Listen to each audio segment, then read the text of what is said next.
Hawak ko po ngayon ang isang dokumento. Minamahal na mga kapatid, binibigyan po ng kapahintulutan ng Santo Papa Francisco, ng ating patrona dito sa Rosario, ang mahal na Birhen na Santo Rosario, Reyna de Caracol, ay tumanggap ng pontifical coronation. Isang napakalaking biyaya ang ipinagkakaloob na ito sa inyo at sa buong diocese ng Imus.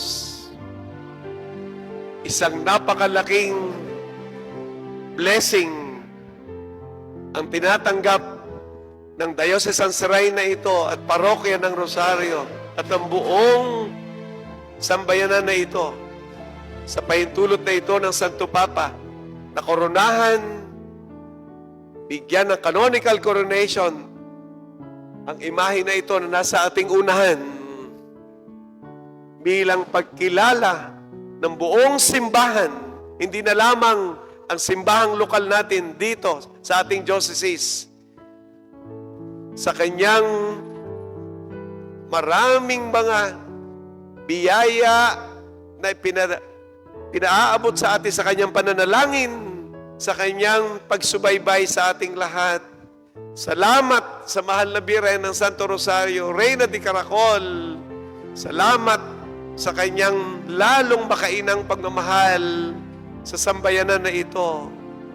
Binabati ko po kayong lahat sa malaking biyaya na ito at inaasahan ko bilang inyong obispo na magtutulong-tulong lalo ang lahat para ang debosyon sa mahal na Birhen ng Santo Rosario, ating patrona, ating reyna, ay lalo pa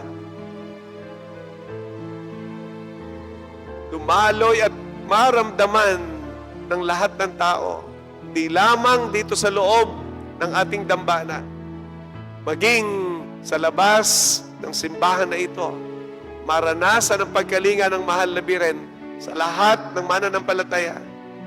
Ito ang hamon sa ating lahat.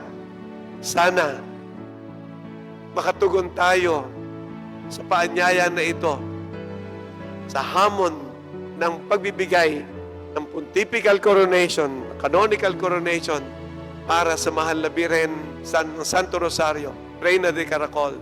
Viva la Virgen!